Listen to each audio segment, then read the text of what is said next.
and welcome to Sober Mama, the podcast dedicated to supporting women in the quest to ditch the booze.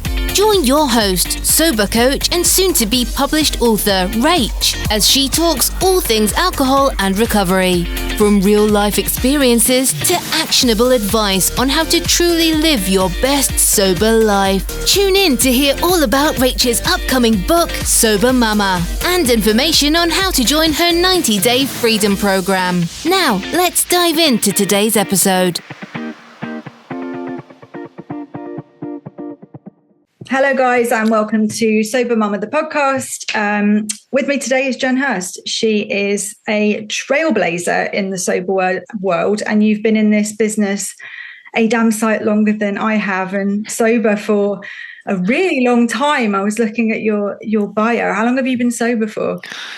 11 years. Wow. Which is crazy. Yeah. It's a huge... awesome. Well, it doesn't even seem like it's been that long.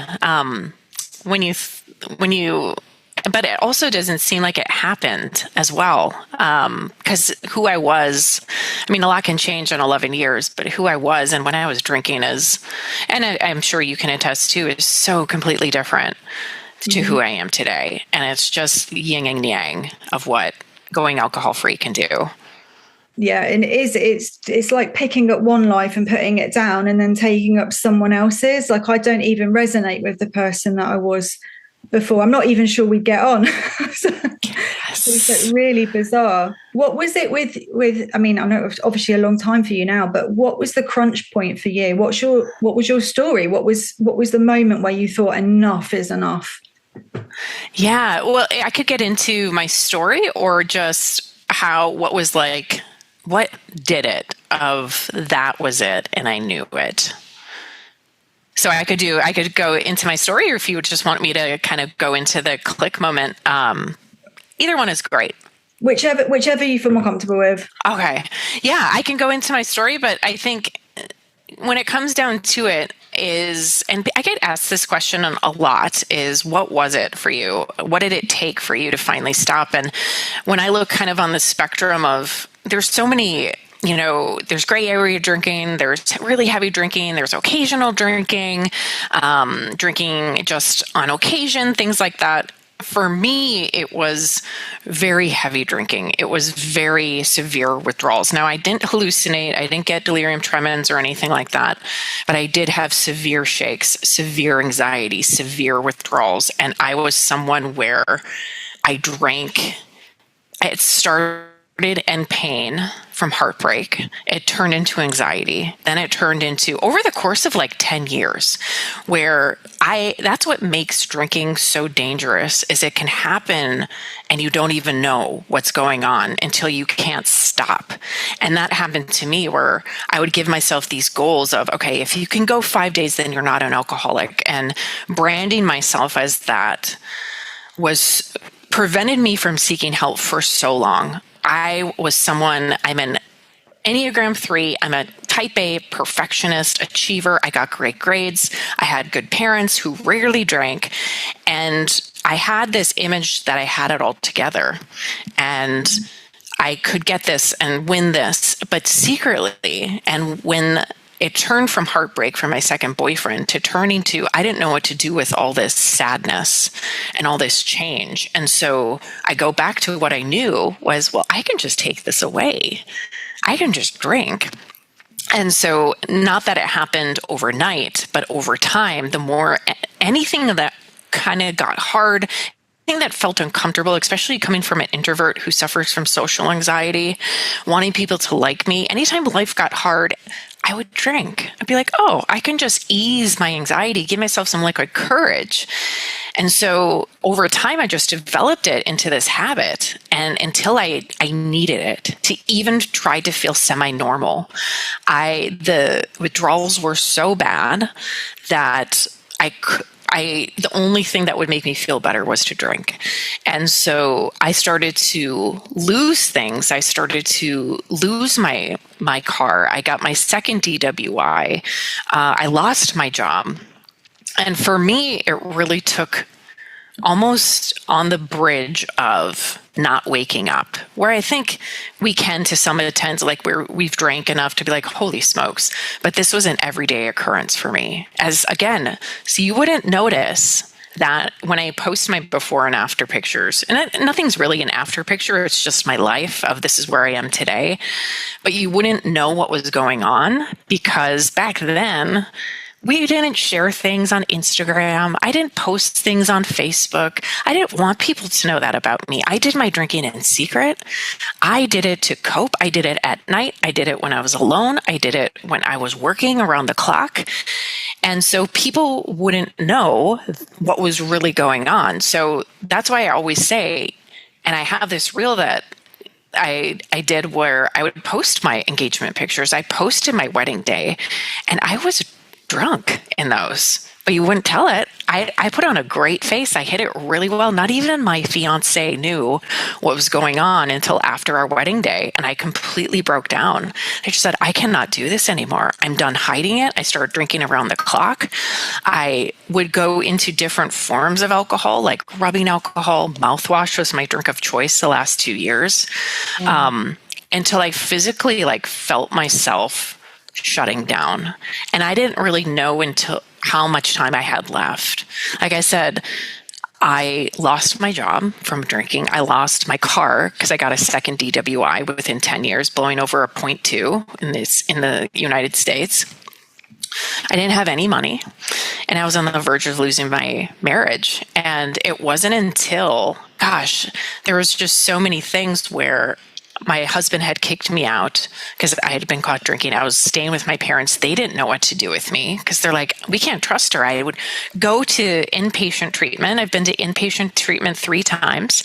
I've also been to outpatient 8 times. I tried so many things. I went to an AA meeting. I did all of these things and nothing was working. So they're like, what do we do with her? This stuff is supposed to cure her and she's not well. I don't even know what to do. And so I had been following my dad. They had to keep tabs on me. I know this is a long-winded story. No. But that only made me want to drink more because I was kind of being watched. So I'm like, okay, well, screw you. If you're going to watch me, I'm just going to drink behind your back like I always do. And so I was drinking mouthwash as my drink of choice. And I was, again, blacking out on a daily basis. And I blacked out at his office. I mean, things were getting so bad. The withdrawals were so bad. And next thing I came to really quickly in the afternoon, and he said, you're going to detox. That wasn't my first time. That was actually my second time. I also came to in the hospital from the blackout that day. That was April 23rd of 2013. And my first words, my mom was by my side kind of crying. And I just said, help me. And I think that was the first time I actually asked for help. I never wanted to inconvenience people. I always felt like asking for help was a sign of weakness because I put on this front that I could do everything. I don't need anybody's help. I'll do the wedding. I'll do my job. I'll do freelance. I'm not going to ask for any help because that would be a sign of weakness. Like I can't do it. And I said, help me. And they sent me to detox for a few days. And it was in detox where I blew a .34. And blowing that when I got in there was probably a much higher, scared me because now that's not life. It didn't kill me. And I've known people to blow higher, but it scared me because I had been drinking like that for well over 2 years. And I said, how many other times did I get away with it? Like I would wake up and I ripped apart the couch. I had no idea. I thought someone broke in. I had no recollection where I was and how many dangerous situations I put myself in. And I was in there in detox. I was supposed to go to court the next day that I just said, what the hell am I doing? And it was kind of like an out-of-body experience. And everyone's story is going to be different. Yours might not match mine. I was like, what the hell am I doing? And I looked at myself and I'm like, I'm so freaking done. I'm so done with this. I'm not trying to fight it. This is who I am. I don't want it anymore. And I don't know what's going to happen next. I had no idea. I had so much crap to clean up. I had no money. My husband wasn't talking to me. My parents weren't talking to me. Well, they loved me. They didn't know what to do with me. I called homeless shelters in detox because I didn't know where I was going to stay. But I knew within me, the decision was made, I'm done, and I will do whatever it takes to get my life back. And it didn't happen overnight. I had to rebuild that trust with people. And how were they supposed to know that this time it was different? Like, Jen, you've said this stuff to me so many times. Well, so I just shut up and I walked the talk. I went to my last inpatient stay. I charged it on my credit card because I had no money. I had no idea how I was going to pay for it. And I just did everything that was told for me. And I let people decide how they would treat me, if they were going to trust me or not, but I just did the work. And slowly but surely, and I wouldn't even say slowly, my life started to improve. Within, once I got out of treatment, within a month or two, I got a job at just a local printing shop. My career is in graphic design, but I had to bike to that job. I needed to have some source of income, so I got it locally where I could bike there, just printed some things kind of in my field. And then I was able to get a job back in my field within 3 months, a great job. Within 4 months, we learned I was pregnant. Within 6 months, I got a promotion. And then we had my son, which was like the most beautiful blessing to happen before my 1-year soberversary. If there was anything, my gosh, that sobriety gave me was the ability to have my son. And I know that's not the case for many women. But one thing I really wanted was to create a family, and I couldn't because I couldn't take care of myself.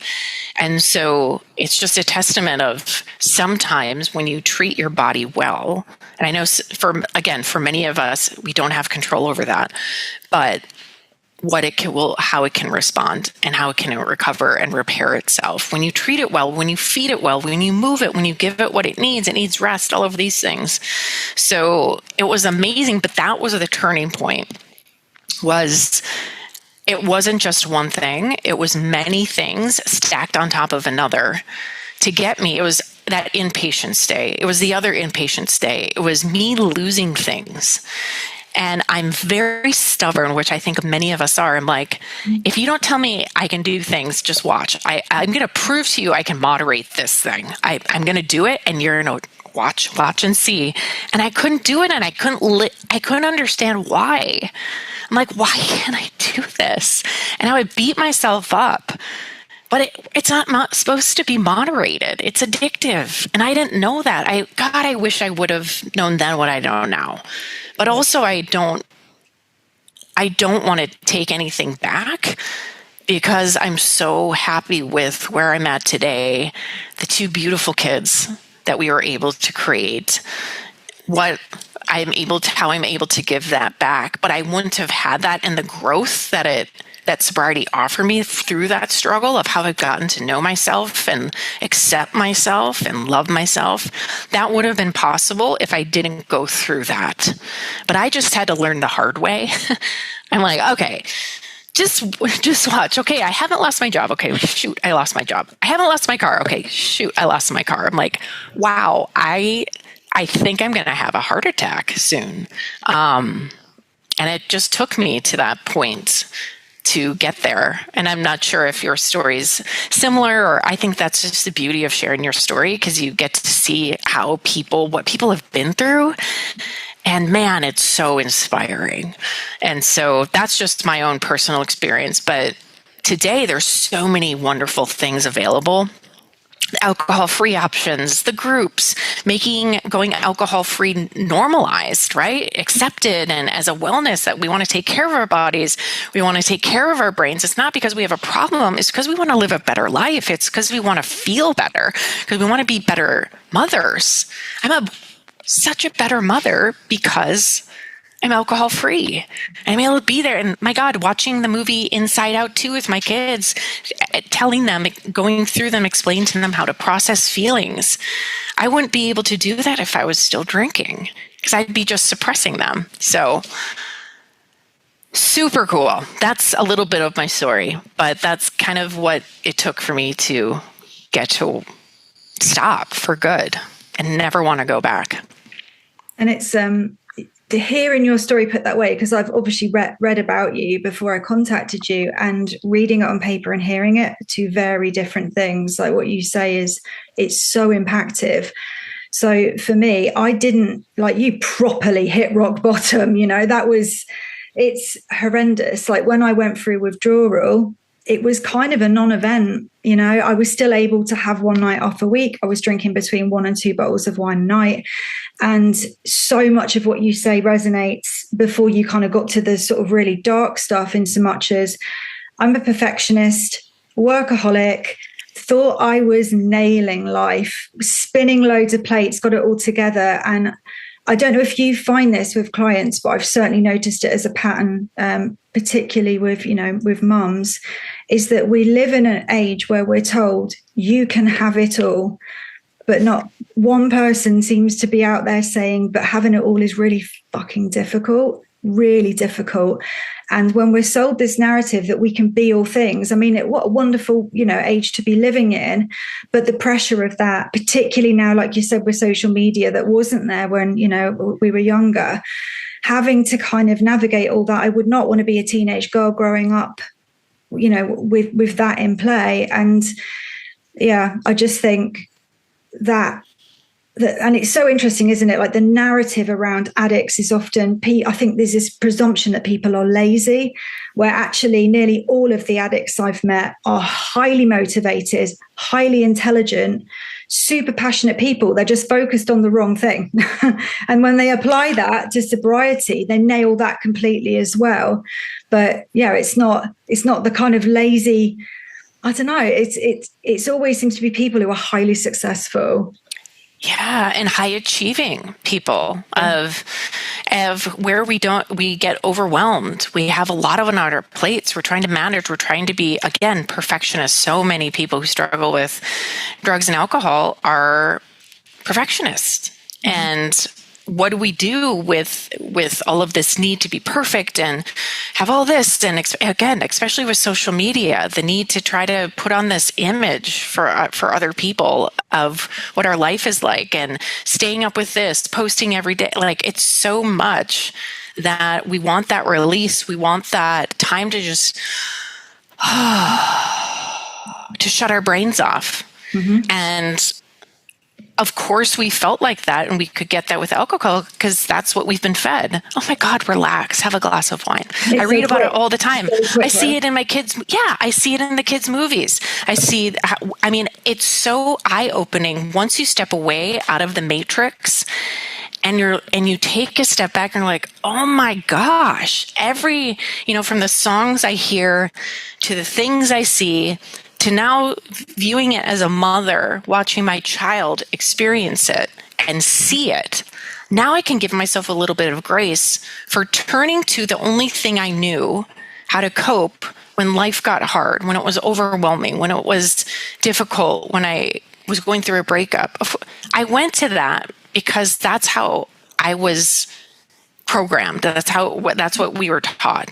And so now it's so cool because when we work on ourselves as parents and as people, we can then pass that down to the next generation. Absolutely. And to explain this thing. Yeah. And especially if your kids have seen you drink and then also have seen you go alcohol free, I think that's such a powerful experience. I know we can feel some shame over that, but I like to flip it of, my gosh, your kids have seen what alcohol can do, and they can also see what sobriety can do for someone. And I think that's going to have way bigger impact than anything. But at least we can now have a conversation. And I just think, again, just talking about it, noticing it, being aware of it. So at least people can make an informed decision now. I did not know drinking alcohol increased anxiety. Mm-hmm. Oh my God. I probably would have never been like, why would I do that if I'm anxious? Only to make myself more anxious. It's just stupid, but that's what I knew. So it feels so basic, doesn't it? Even now, I can't fathom that I felt exactly the same way. This is what I need to stop being anxious. So how do I give up? Like, the one thing I want to give up is the one thing I need to cope with giving up, because I can't manage the anxiety in the meantime. And it's staggering. Like, for me, like, education around what alcohol is and what it does, that was the start of me being able to progress, because I was reading all this stuff and going, how did I not know this? And to me now, it all seems quite basic, but it's not, is it? Because that's not what we're sold, and to actively then go and learn about what it is and what it does is massively eye-opening when you see that, the sheer amount of damage. And now I read about it and think, it's so pointless, but how did I not see this at the time? I wish I could go back in time and talk to me. And like you said, it's so good to be able to teach your children, like the things that I can teach my children, I didn't learn until I was 39. It's incredible to me. Like, I've been on this, it's almost like when I got sober, I had the emotional intelligence of a teenager, because that's when I started drinking. So from that moment on, all of my coping mechanisms related to drinking. So that's where I've picked up from 14 years old. And finally, in a place where I'm like, okay, maybe I do have some emotional intelligence and I can pass this on to my children. And how great is that? Yeah. And that you brought up a good point, is that when you think about when you first started drinking, I was 15 years old. That's such a pivotal point in someone's life. You're entering high school, figuring out who your friends are. You're going maybe on dates, and you start incorporating this thing that makes you fit in, but also helps you socialize.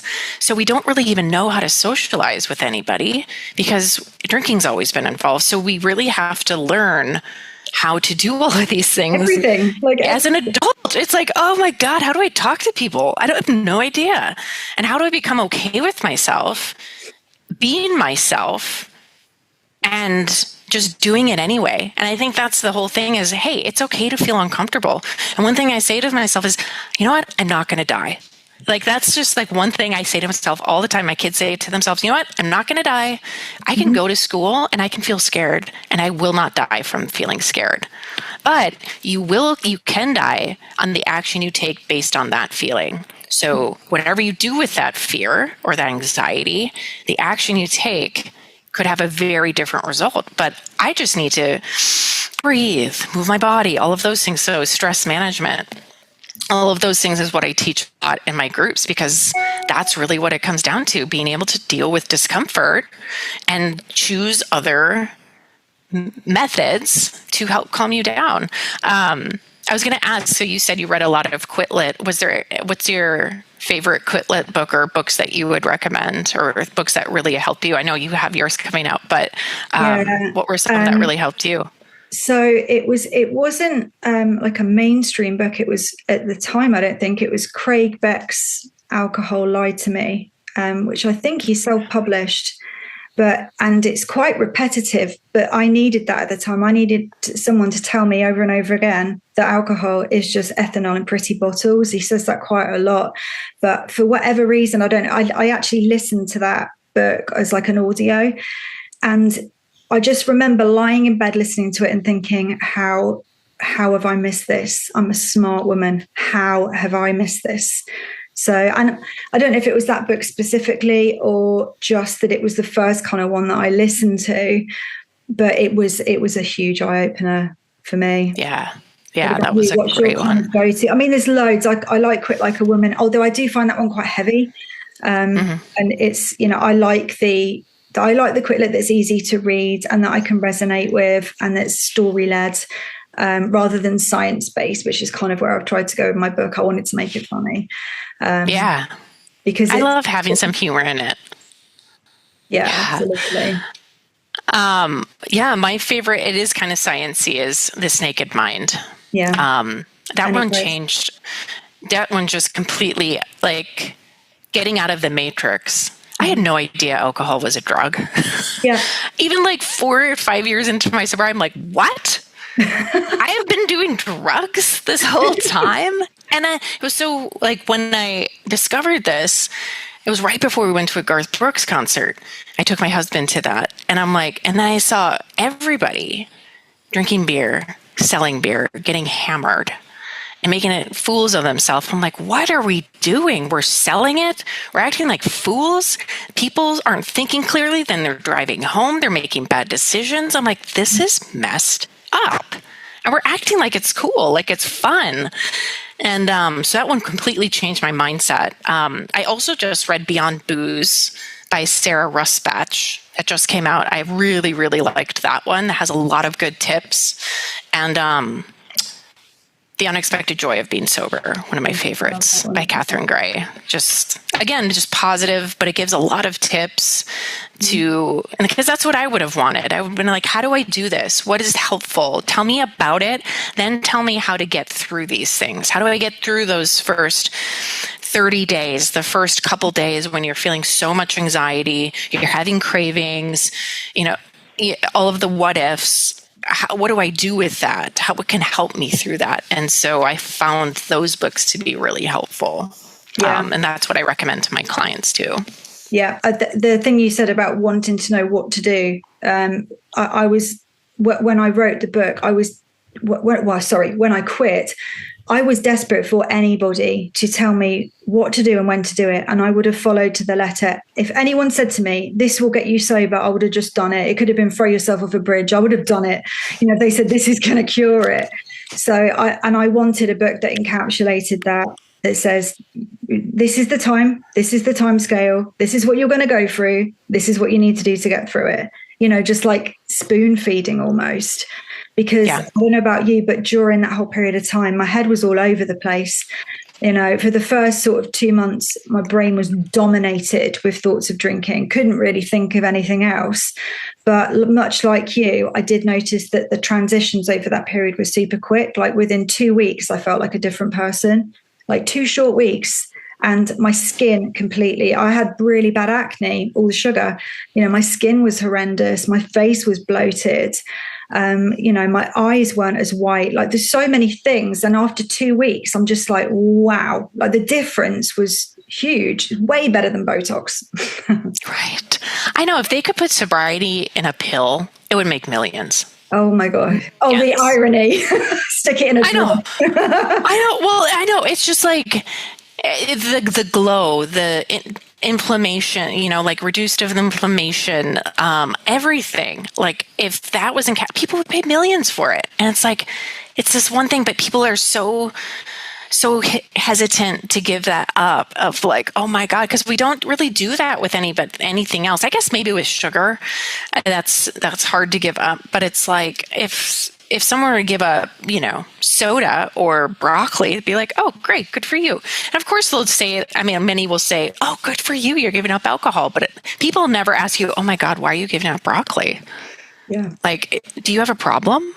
Are you allergic to broccoli? What do you have against broccoli? Like, is it okay and Jim Gaffigan did the skit, so I'm kind of playing off him. He's like, is it okay if I eat broccoli? Do you think, it's just like, it's so, and I used to take offense to that, but now I'm just like, it's just so funny, I think, because again, it's kind of like a best friend for people, and it's a quote unquote connector. It's actually a disconnector, but it's so ingrained in our society that it's hard to break. And be yourself. I think the most courageous thing someone could do is to go somewhere, go to a wedding, go to somewhere where people are drinking and just show up as yourself, chug some water, and just be yourself and have a great time. Go home early, get a great night of sleep, and that's it. That is the most courageous act and bravest thing that we can do, is to just be yourself. And it's hard, of course, right? How did you navigate those first kind of social experiences? Because I basically, for the first probably 2 months, just avoided bars. I was like, I'm not solid enough to do it. And I say to clients, if you don't feel solid, just don't do it. Just stay away. And then when I did start going, I just lied a lot. I would tell people like I had a migraine and I needed to leave early, and I wasn't, overly vocal about what I was doing. And I didn't want to get into the narrative of this is why I've quit drinking, because on the occasions I did do that, I would find strangers would try and convince me to have a glass of wine. You'll be fine. There's nothing wrong with you. So it just was so much easier to just avoid it entirely. But having those first experiences out sober, it is strange, isn't it, to suddenly be in an environment where you've got to kind of navigate around people that are all drinking. Yeah. Yeah. As someone, again, with social anxiety, I still get nervous before things sometimes, but I have so much of a routine and my tools of ways to calm myself down. Like even before this podcast, I have my routine of, I forgot to light a candle, but it's like a lavender candle. I light my candle. I always do dim lights because bright lights like freak me out. I don't know, like dim lights make me feel more calm. I have my oil. I always rub this before any meeting, peace and calming. And I take deep breaths. I love that. And I just started doing it. I'm like, I guess I do it before everything because it just gets me, okay, I'm not going to die. I got this. But I call this kind of before we could do anything social, like anticipation anxiety. It's, oh my God. It's the right before moments that are the most, that are the hardest of, oh my God, it's us and our thoughts. And so what can we do before the event to help calm us down? Starting with like the morning of going for a workout. Now, the first couple years of my sobriety, especially the first year, I was pregnant. So that really gave me an easy out. I'm just like, I'm just not going. I'm sorry, I'm going to eat some ice cream and I'm going to have some pizza and I'm going to watch probably Orange is the New Black. And that's all I'm going to do. And because I'm pregnant, whatever. But that's where just boundaries come into play. If you don't feel like, you got to get some days under your belt until you feel okay to go to these things. And if you kind of feel a dread in your stomach, don't go. Just say, I'm not feeling it. I'm going to do something else. But those boundaries have to be firm because I think Glennon Doyle says you can either disappoint other people, or you can disappoint yourself. I think it's with that. But there's another saying of like, don't know yourself, don't test yourself. Mm-hmm. Don't put yourself in these tricky situations where you're just playing with fire. And so that's why it's important to have a sober community that you can plug into. Maybe there's in-person meetups that you can join. So you really just trade in your late nights for early mornings. So go out for coffee. You can still meet with these friends, but do it in the morning. Go to a workout class. Do it where there's not alcohol involved until if you do want to go to a bar or anything. I don't go to bars because I'm just like, unless they have NA options, no, I want to be in bed I want to be in my pajamas by 6 p.m. I'm super awesome. That's my idea. Yeah. Pajamas at 6 p.m., in bed by 9 p.m., sleeping by 9:45 on a Friday, Saturday night. I'm just like, no, I know my kids get up at the same time every day.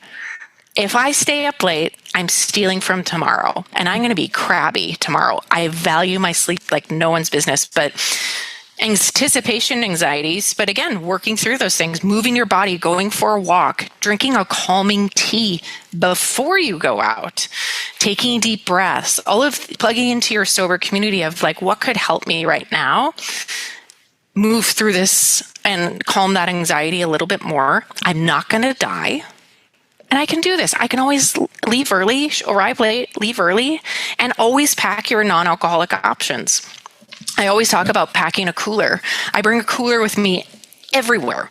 I have a purse. I have a big one, depending on the situation, but I'm always packing water. I'm packing a non-alcoholic drink or sparkling water. I overpack because expecting other people to supply those options for you is not their responsibility. That is your responsibility. You are in charge of what you drink. You can't put that on someone else.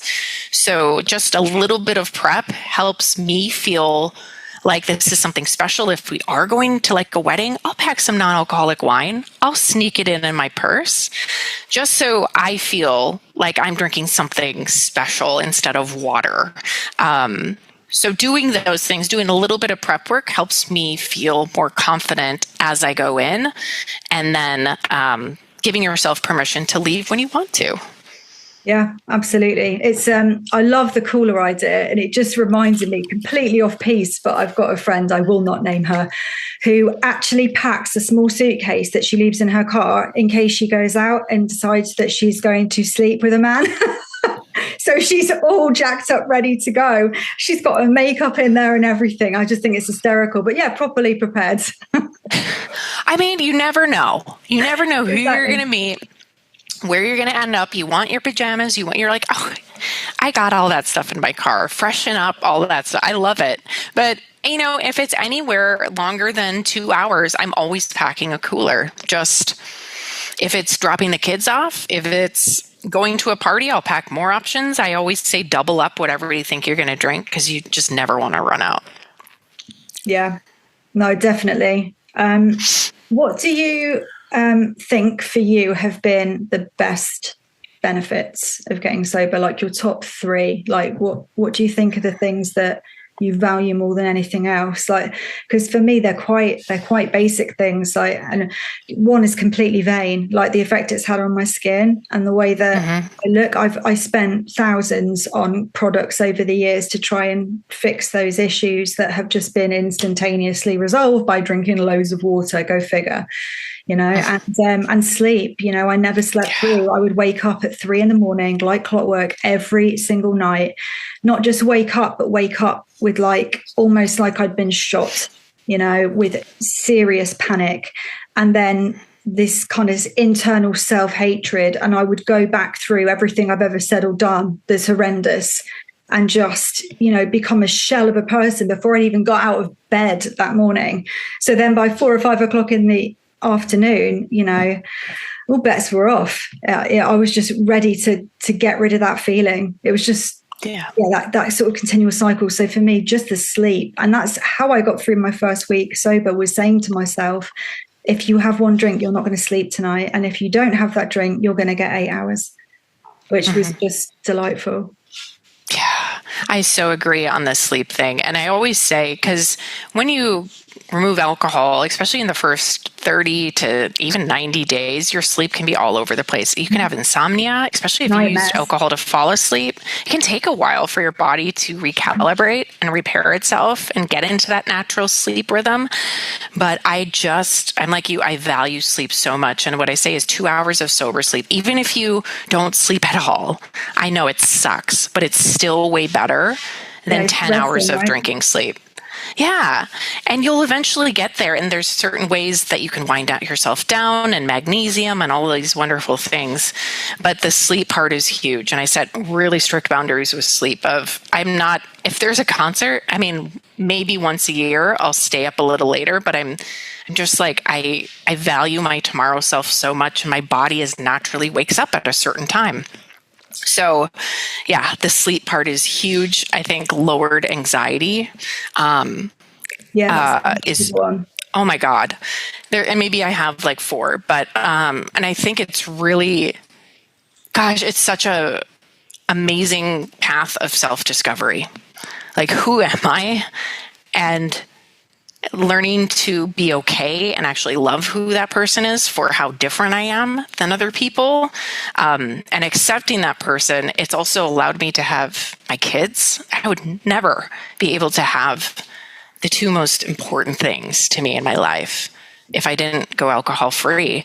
And how much time it saves, how much time you get back, how much time did I waste getting wasted? If you want more time, quit drinking. It's taking you. Oh my God, you're just constantly playing catch up, and you never have more time. Things keep piling up. You don't get crap done. You're just wasting it away.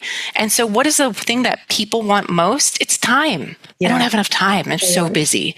Stop drinking. So I think time, anxiety, sleep, my kids, so much more, but it saved my marriage. It's repaired my relationships. Everything. And of course the skin too. And treating my body with some respect is really where it's at. I do my best to feed my body well, move it well, which includes sleep, because I abused it for so many years, and it's put up with me, and it was able to repair itself, which I think is absolutely amazing. I think that's so cool.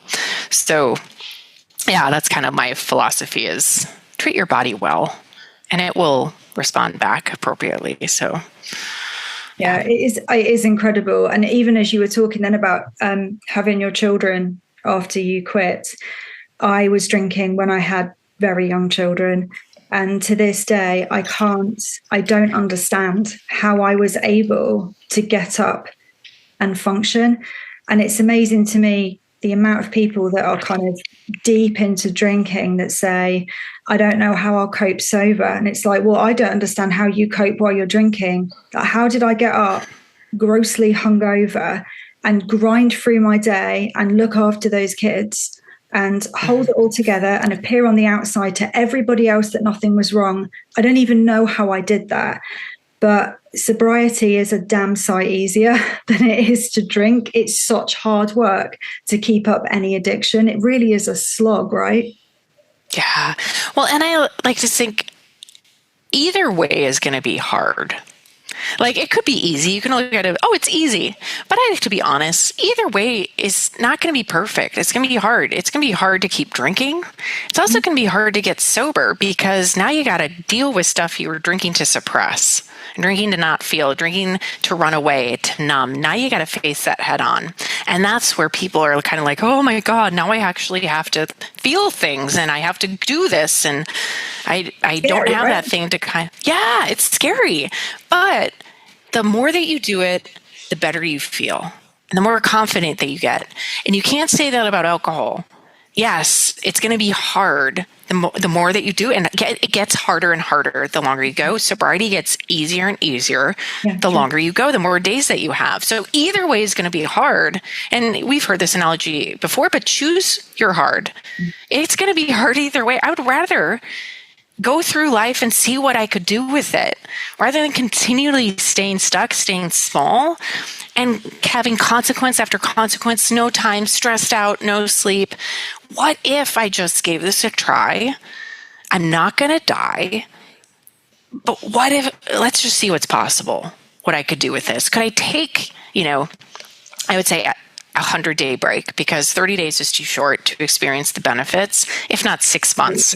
But what if? Could you just allow yourself that time just to see how you feel? And then you can reassess. But I think everybody deserves that opportunity and to see what life could be like.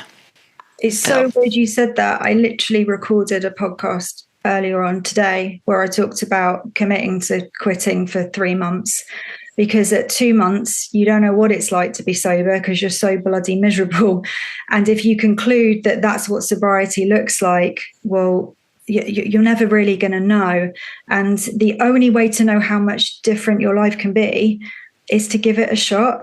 And by giving yourself like 3 months, 100 days, it's manageable and it doesn't feel like you're about to climb Everest. Because at the beginning, I decided day one, I'm quitting forever. And it was, looking back, probably the wrong decision. I should have committed to 3 months and it wouldn't have felt like quite such a huge mountain to climb, because you can change mind at the end, right? But yeah. And that's the thing is, don't worry, it's fine. I know. I'm like, if you can hear the loud drill in the background, apologize. Don't worry, I've got a cat outside that's meowing away, so that's probably on there as well. No.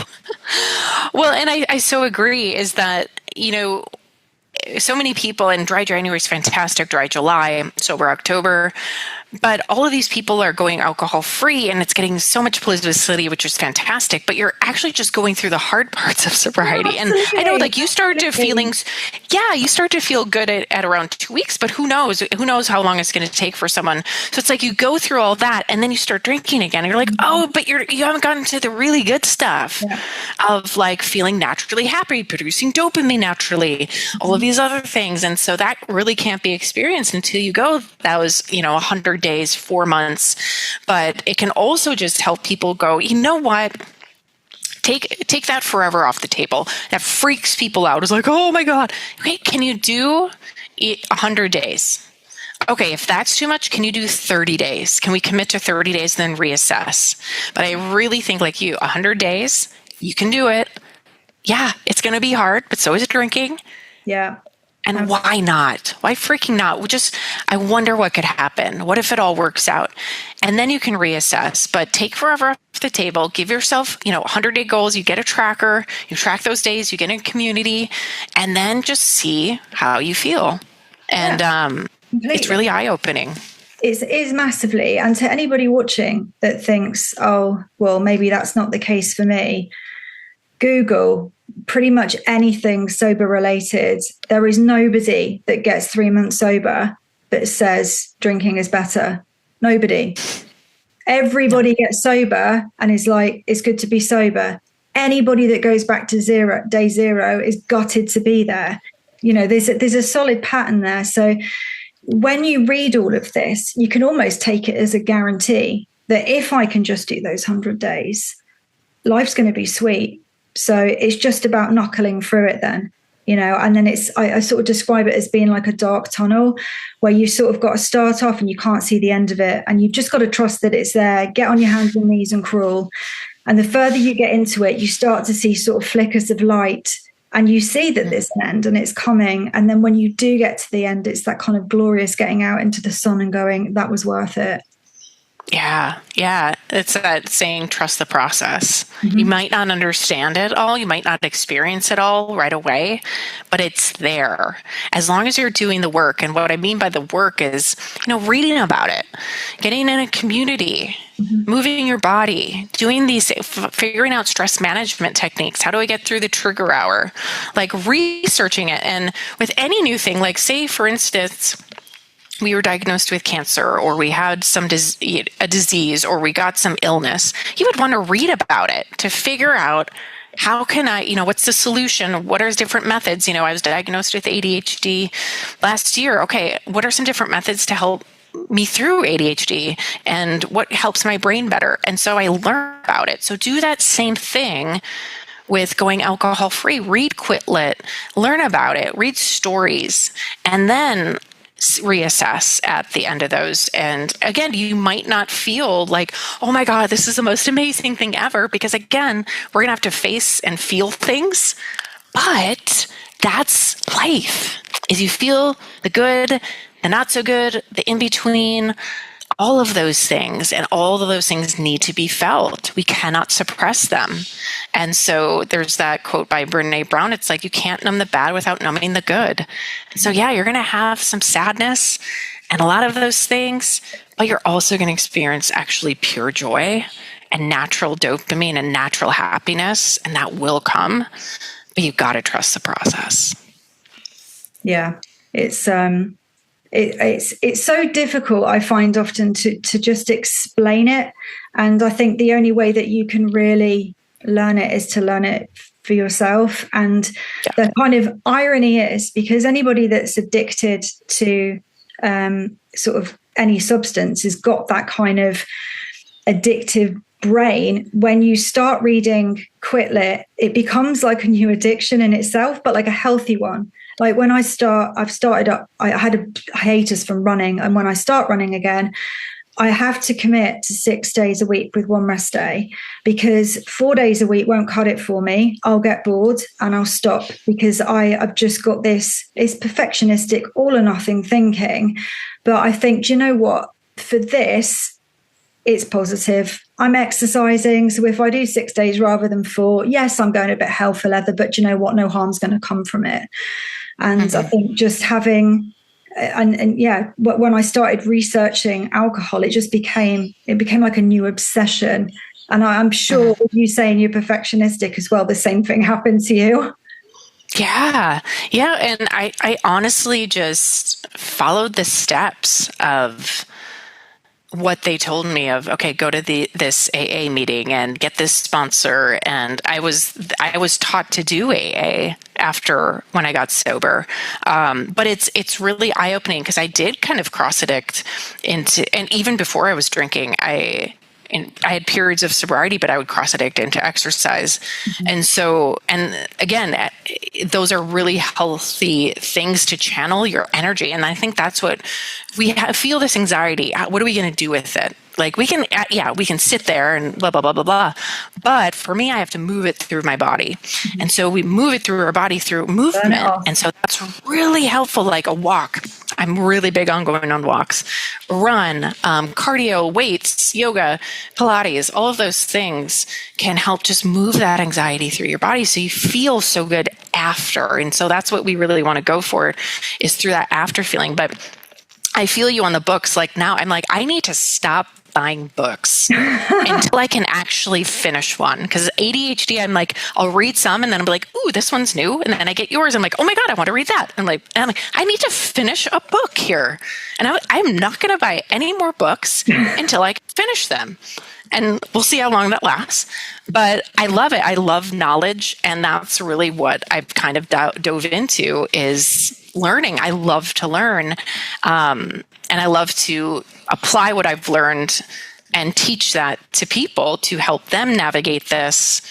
If I were to be going through this experience that I did 11 years ago, what would have been helpful if I knew that to go through this, where you don't have to hit the rock bottom that I did, where you can, but you can get off sooner. You can get off the elevator sooner before it goes lower and lower and lower.